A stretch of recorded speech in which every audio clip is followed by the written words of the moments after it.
I said it. I no tell you say na draw they go play. It was written all over the game. Manchester City never arrive. Oh. You know I said it that probably is because they beat Manchester United. It was clear and obvious that before those two matches, before they met Manchester United, they lost 2 matches. They were not coordinated. For Arsenal, they started strong and dominated, but there was no productivity. They were playing from the back to the flanks, using the wing play. No domination in the midfield. Rodri was able to hold his own down. You could see that it was creativity over dominance. Creativity for Arsenal was not really what we expected. But you see, that dominance, Arsenal, gara for there. They were rock solid in attack, but the flanks, and this is what I always say in football, midfield is the fulcrum. It has come to play. Let me take you back to the opening match between Manchester United and Arsenal. I was saying it, that if not for the midfield gap that Manchester United had, they could have easily finished off Arsenal, because Arsenal was empty in that midfield. It was obvious. Odegaard was not getting supplies, was not able to push forward because there was that gap in the defensive midfield. And I think it's really, really a wrong step by Arsenal. I don't know what they were thinking. Why would you let Thomas Partey leave? That is what affected Arsenal against Manchester United, even though they ran away with 3 points, which they said, okay, well, it is 3 points that matters the most. But we all saw it, and we saw it again today. We saw it against Liverpool. I said it that Arsenal, if they meet any big team, that midfield issues will come to pass. And you could see that there was no ball coordination in the midfield. They were running through the flanks. Zubimendi is trying, but he cannot shield the ball, control the tempo of the game like Thomas Partey would have done. And it's obvious that Arsenal, like I said, will need to look at their options and do better next time. Coming into the season, the clear favourites for this league were Liverpool and Arsenal. The Arsenal. Now, Liverpool have their defensive gaps, like I earlier stated. And Arsenal, after all the good work that they did during the summer, spoilt it with letting go of Thomas Partey. I expected Arsenal to have given him, extended his contract, probably by a year, or pay him whatever he needs. Then Zubimendi comes in, understudies him. Yes, Zubimendi is experienced, but he's not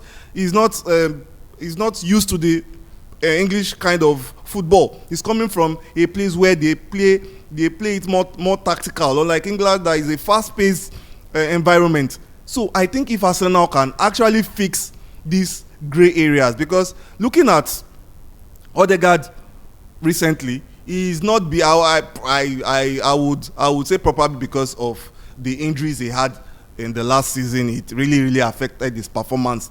But you could see in today's game and against Liverpool that if Odegaard was at his best and you had a Thomas Partey who was winning the balls and helping him push forward, there were no passes from Odegaard. There was a break. There was a break in the link-up between the midfield and the attack. And that is why you see that Gyökeres was struggling a lot and coming in deep to win the balls. Thomas Partey and Odegaard have always been a very important setup in that midfield. But today, and this isn't thus far, we don't see am with our eyes say that gap dey. And Arsenal have been playing to the wings, which is not Arsenal's game. I have kept saying it, but fans will always be fans, But if Arsenal can actually fix these two areas, especially the defensive mode, then someone who can actually hold the ball very well, like Thomas Partey, and give the attacking midfielder that impetus, that confidence to go forward. I think Arsenal will challenge because they have all that they need.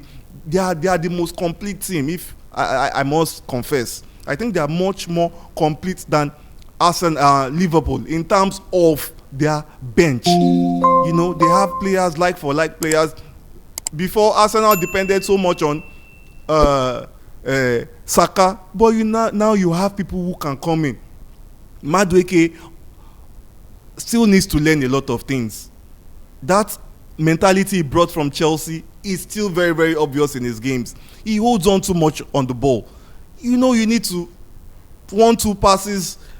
When you cut a defender to your left, you play with you play a shot with your left, but you turn and the defender already knows what you want to do. I think if Arsenal can make some adjustments in these areas, probably come January, they could still challenge for the league. That is if Liverpool has not gone very far by the January transfer window. Guardiola. What was that? All right. I've always said it. Guardiola is a fantastic manager. No doubt about him. But I've always had my reservations about Guardiola. And I think he came to the Premier League when the likes of Chelsea, Liverpool, Arsenal, and Manchester United were in their dwindling form. And it made it look like as if he could just come into the Premier League and run over them. But it seems he has been found out, or probably is losing touch.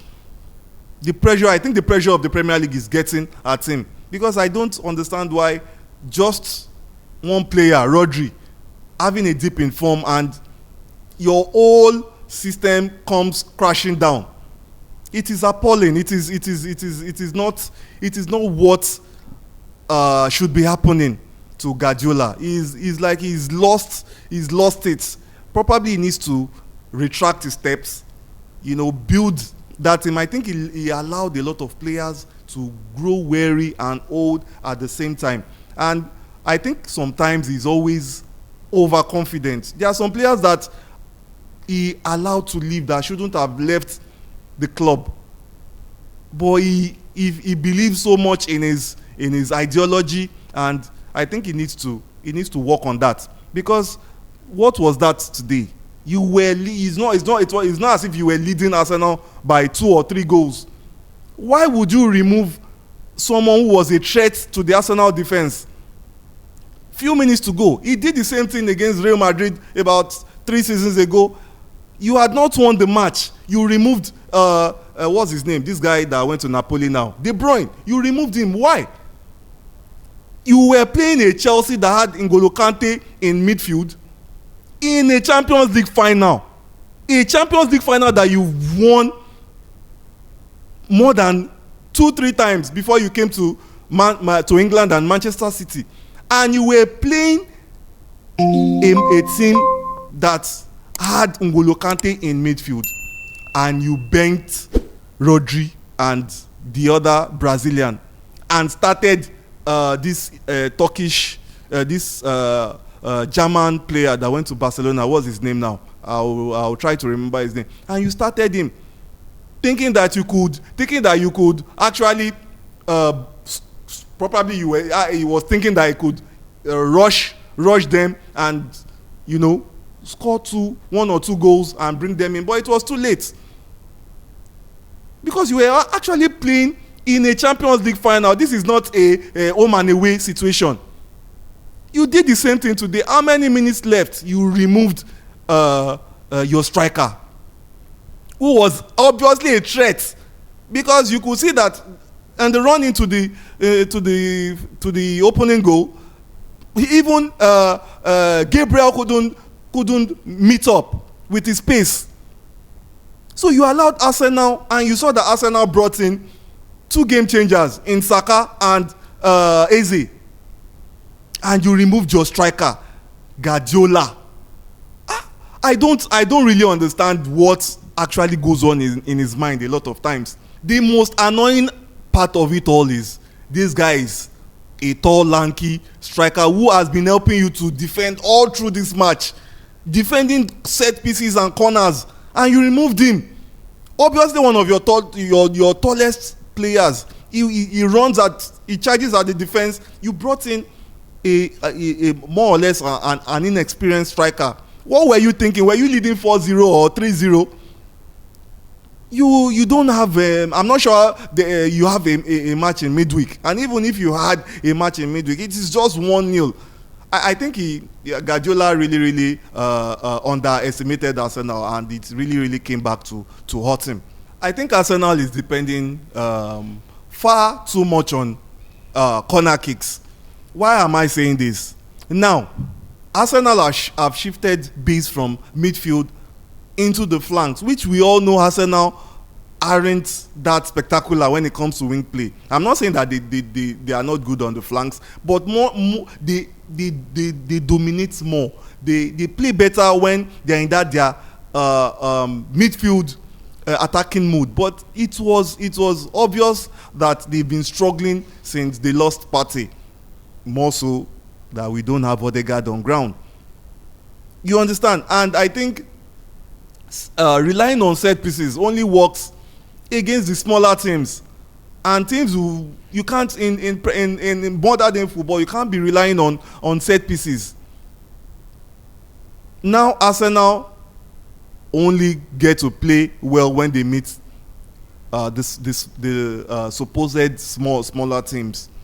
No disrespect to any team, but you could see that they struggle when they meet a better team that has a stronger midfield and that can mark them man for man. It was really obvious when they met Manchester United. It was the same thing. When they played Liverpool, it was the same thing. When they played Man City today, it was the same thing. You can't be relying on set pieces. It is not something that comes every day. If it had worked in the past, yes, but not. People are beginning to realize that Arsenal are relying more on set pieces. Very spectacular goalkeeper. He really tried today. He kept Manchester City in the game, but I think the only downside was him coming out to defend that. There was a miscommunication between the defense line, and I don't know what they were thinking. I don't know what Ake, Vardiol, and Kosanov were thinking, that they came out. You don't come out like that when you are being attacked. There's supposed to be a communication. They lost track there. I wasn't expecting that blunder from Manchester City, to be very honest. You were supposed to calm the game down, waste time, probably throw the ball to the corner, or no, not corner, but to throwing. You just slow the pass around. Why were you rushing? For what? It was just a few minutes left, less than 5 minutes. That was totally uncalled for from the Manchester City defense and Donnarumma. I expected more from Donnarumma. There was supposed to be a communication. I don't know what was in his mind or what transpired between them, but you could have salvaged that. You lost the 3 points, and that is my argument about removing the striker, Haaland. Because if Haaland was still in that game, he would have at least held Arsenal back. They wouldn't have come out, but you released Arsenal. You made them much more attack minded, because they knew that there's nobody that would give us a threat when we lose the ball, and Arsenal capitalized on it. Very fantastic one from Martinelli. I actually predicted the 1-1, and you guys must give me my kudos because it was somewhat we knew it was going to be a two-sided, not a one-sided game. We know it was going to be a back and forth game, attack from one end to the other, and it really panned out. So 1-1. We need your comments. Make sure you subscribe. The sports verdict. Beyond the stats, beyond the story, the verdict.